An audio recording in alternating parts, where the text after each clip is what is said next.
6h12 sur Inter, édito à Robrousse-Poil. Le 6-7, Audrey Pulvar, sur France Inter. Nègre je suis, nègre je resterai. L'arabe menteur, l'arabe voleur, le chinois travailleur mais sale, le juif cupide, la française sexuellement libre, le latino chaud lapin, la négresse panthère, la négresse lascive, le nègre danseur, le nègre rieur, le nègre footballeur, le nègre paresseux, bingo. En cherchant un peu, on pourrait en trouver d'autres des idées à fournir à monsieur Jean-Paul Guerlain pour son petit précis de clichés racistes. C'est donc celui du nègre fainéant, bon à rien, qu'il aura choisi de nous servir dans un silence sidérant sur le plateau du 13h de France 2 vendredi dernier.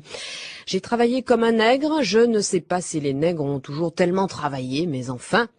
C'est la deuxième partie de cette phrase, 13 mots qui lui valent quoi au juste? On a bien cherché, on a bien attendu pendant tout le week-end dans la bouche de tous ces responsables politiques un début de condamnation, d'émoi, d'indignation. Seule Christine Lagarde a réagi. Pour les autres, on attend encore. En France, on peut donc prononcer des paroles racistes à une heure de grande écoute sur un média national sans qu'aucune grande voix politique, intellectuelle ou artistique ne s'en émeuve. Oh, les associations font leur job, qui menacent de porter plainte. Mais qui parle de racaille, de scandale, de honte, d'obscénité ou de crachat?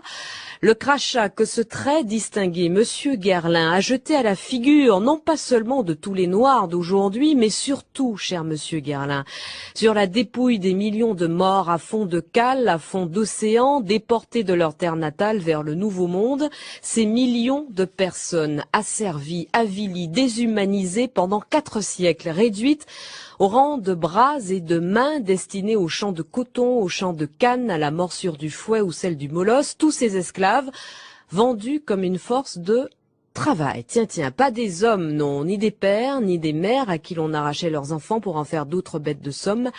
Pas des humains, mais des outils, du matériel, des marchandises. Cher monsieur Guerlain, vous dont l'un des parfums suffisait à lui seul à rassurer l'enfant que j'étais quand sa mère s'absentait, vous dont le nom m'a accompagné de mère en fille, de sœur en sœur, aussi loin que remontent mes souvenirs et dont je ne pourrai plus, jamais, porter la moindre fragrance, moi, négresse, je vous relis, je vous dédie ces quelques lignes signées Aimé Césaire.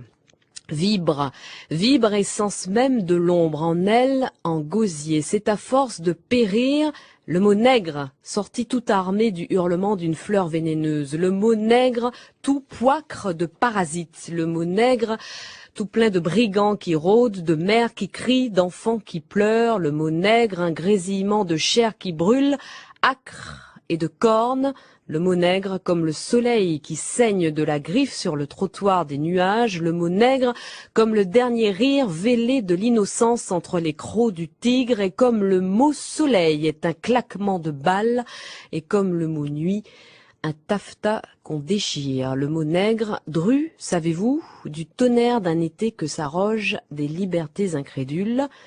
Aimé Césaire, qui à l'insulte répondit aussi un jour, eh bien le nègre, il t'emmerde.